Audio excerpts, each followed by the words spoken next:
Bonjour, merci encore de nous rejoindre sur notre chaîne Avenir ADB.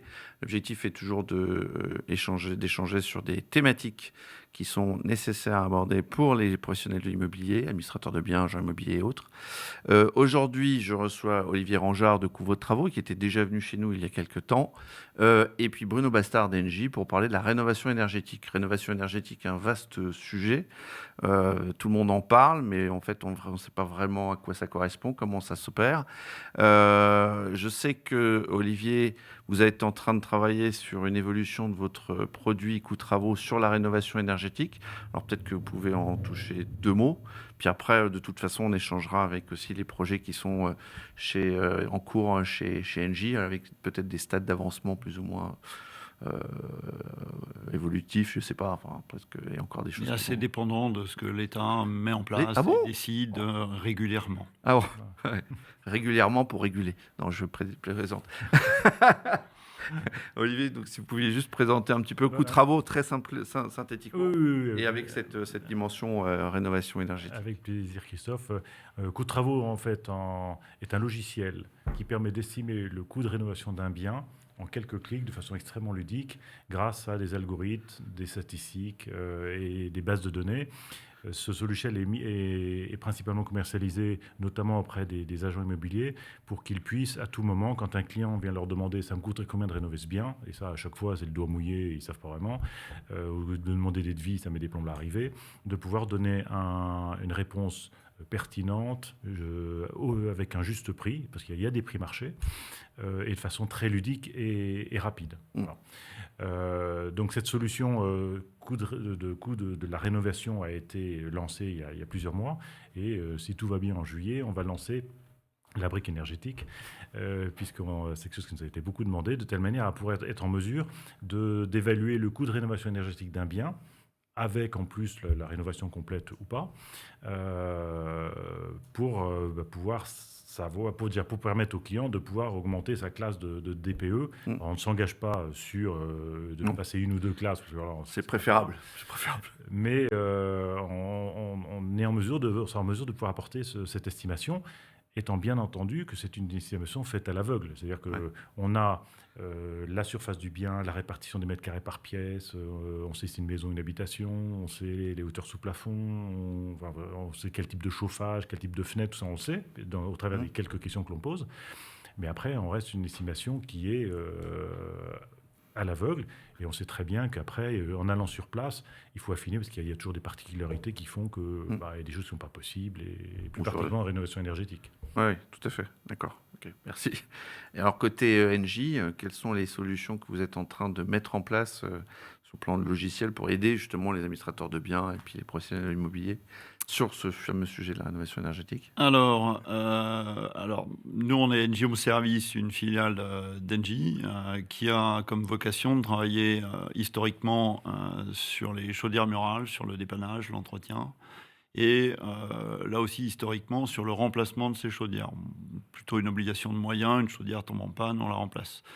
Aujourd'hui, les choses sont différentes. La rénovation énergétique, c'est d'abord la performance, parce que demain, on aura moins d'énergie et qu'elle sera plus chère, et qu'il faut aussi se diriger vers la décarbonation. Pour ce faire, on travaille toujours sur l'entretien des chaudières, parce que c'est un sujet extrêmement important. Alors, chaudière et système de CVC, c'est-à-dire climatisation, pompe à chaleur, ballon, l'eau chaude sanitaire, la ventilation, etc. Mais concernant les chaudières murales en particulier, il y a plusieurs sujets. Et le premier sujet, bien sûr, c'est l'entretien, pour faire en sorte, comme pour tous les autres produits, qu'ils soient durables. Ça, c'est un mot aussi qui est à la mode depuis un petit moment et qui va l'être de plus en plus, faute de matériaux dans un monde fini.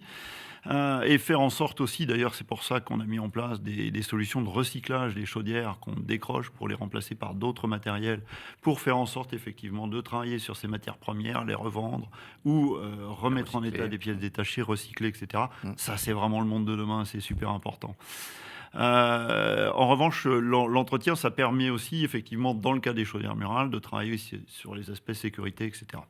Pour autant, nous, quand on doit intervenir sur la rénovation, on ne peut pas intervenir simplement du bureau. On est obligé d'intervenir sur place pour vérifier, en fonction des habitations, la maison individuelle, les appartements, c'est deux choses complètement différentes. Ouais. Un appartement fait partie d'une copropriété, ouais. Un vrai sujet.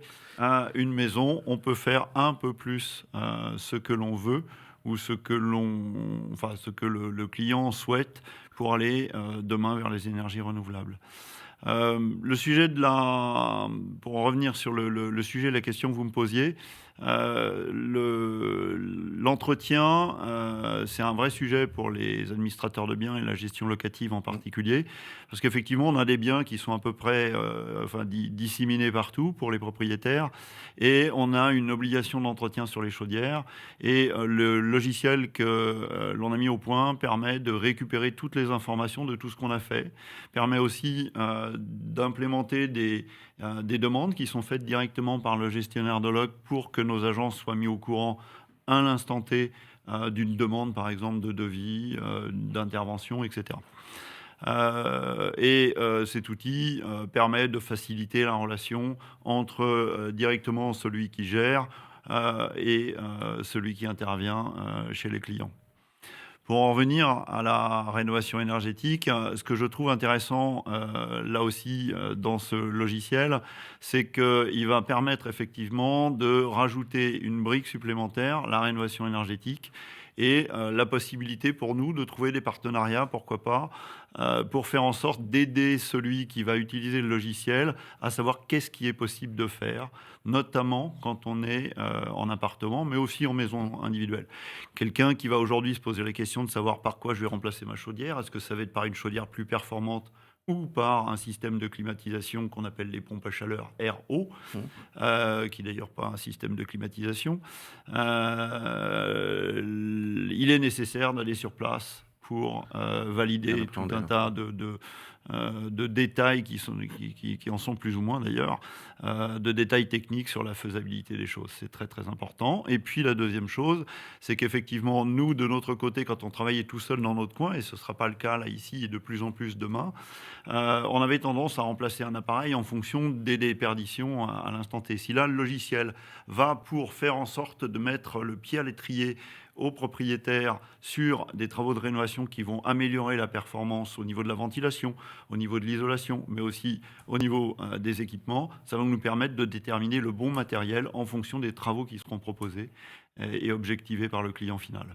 Mais parce que, en fait, je pense que ce qu'il faut aussi dire à nos auditeurs, c'est que régulièrement, on a l'impression que la rénovation énergétique ne touche que la question du chauffage ou de la chaudière, mais en réalité, tout doit être intégré, c'est-à-dire la ventilation, la VMC, la climatisation, bien entendu, mais tous ces équipements-là participent à une meilleure efficience énergétique au sein d'un appartement ou d'une maison. La première chose, c'est exactement ça, Christophe. La première chose, d'abord, dans cet objectif que de consommer moins, c'est une impérieuse nécessité.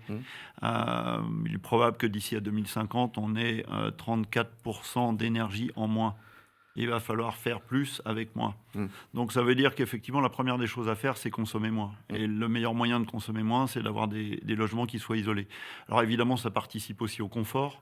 Ça participe à la sécurité contre la sécurité pour sa santé. Par rapport au dérèglement climatique, là, on est déjà en train, là maintenant, et dans le studio, je crois qu'on est en plein dedans. Ah bah là, on est à 35 degrés, là, à peu près. De la canicule. On va avoir des épisodes de canicule ou à l'inverse des tempêtes ou des températures très froides avec des épisodes de plus en plus violents. Renforcer le bâtiment, travailler sur le bâti, c'est essentiel. Quand on travaille sur le bâti, finalement, on va travailler sur l'étanchéité à l'air et sur la protection contre le froid et contre le chaud. Et donc, il est nécessaire de travailler sur la ventilation. Ça a été un des grands oubliés aussi, d'une façon générale, du monde de la construction. Et on a des systèmes de ventilation qui sont très, très, très perfectibles. Il y a des vrais sujets d'économie d'énergie aussi sur la ventilation. Mais sans ventilation, si vous faites l'isolation, vous allez avoir des problèmes d'humidité très rapidement et des problèmes qui sont aussi des problèmes sanitaires. C'est évident. Et d'ailleurs, quand on gère des appartements, on se rend compte souvent, les locataires nous indiquent des fuites d'eau. Et en fait, c'est simplement qu'ils oublient simplement de ventiler leur appartement, qui au départ n'a pas été conçu avec une ventilation de base. Donc, Oui, puis ça gère des condensations. c'est de la condensation. Qui ne sont pas garanties par les assureurs. Exactement. Donc ça, le nombre de fois où on a eu des sollicitations pour envoyer des plombiers, alors qu'en réalité, c'était des simples problématiques de condensation.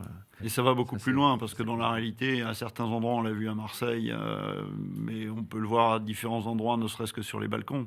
Cette humidité, elle doit aller quelque part. Si elle ne peut pas aller quelque part, et qu'elle condense avec un point de rosée qui est celui du bâti en question, on va avoir des fers à béton qui vont commencer à se corroder, et on va avoir des fragilisations du bâti. Il y a des conséquences pour notre confort, il y a des conséquences pour notre santé, mais il y a aussi des conséquences pour la durée de vie et la pérennité des bâtiments. Oui, tout à fait. D'accord. En fait, sur cet aspect de rénovation énergétique, il y a 5 éléments qui sont toujours, mais d'ailleurs dans Coûts de travaux, c'est les 5 choses auxquelles on est amené à chiffrer systématiquement, c'est les fenêtres, l'isolation, murs, sol, la ventilation et la chaudière. Voilà, c'est ces cinq éléments sur lesquels il faut absolument intervenir pour pouvoir, au global, augmenter son confort et puis son efficience énergétique. On parle de la rénovation énergétique, c'est aussi justement que ce soit moins cher, mais que ce soit aussi plus confortable. En réalité, oui.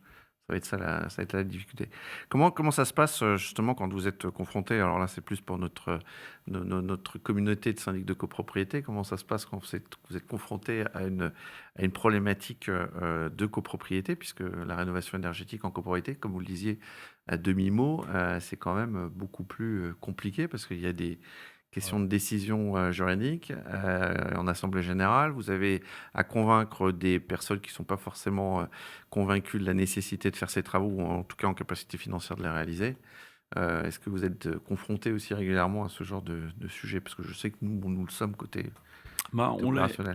On l'est de plus en plus, et c'est la raison pour laquelle aujourd'hui un certain nombre de professionnels travaillent ensemble de plus en plus, et qu'en amont, on va de plus en plus travailler. Alors nous, on le faisait déjà avec les industriels, pour amener des solutions de R&D, pour donner notre avis sur la durée de vie des produits, leur fonctionnement, etc. Il y a une interaction très forte entre des entreprises comme NG Home Service et les industriels. Aujourd'hui, ça ne s'arrête pas là, et avec ces mêmes industriels, on va aller travailler avec les bureaux d'études, on va aller travailler avec les AMO, on va aller travailler évidemment avec les syndics pour les informer de manière très simple, sur les choses essentielles qui sont à faire en amont pour engager les copropriétaires vers des opérations de rénovation. Et pour ce faire, je pense qu'il faut des mots assez simples, des objectifs assez simples, rappeler les enjeux. Moins d'énergie, plus cher. La crise énergétique, là, globalement, on peut parier que c'est presque un apéritif.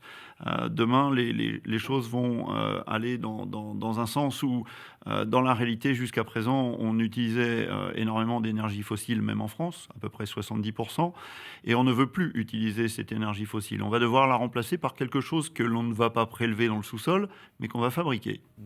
Et qu'on n'a pas encore trop fabriqué en France. Alors ça représente une petite partie, les énergies renouvelables, mais il va falloir effectivement développer tout un tas d'infrastructures dans tous les domaines, que ce soit les biogaz, que ce soit les éoliennes, enfin l'électricité verte d'une façon générale, et ça va coûter très très très cher. Donc il va falloir que pour ceux qui s'investissent là-dedans, comme le groupe Engie, on retrouve un petit peu nos investissements à un moment donné. Donc de toute façon, cette énergie, elle sera propre, mais cette énergie, elle sera beaucoup plus chère.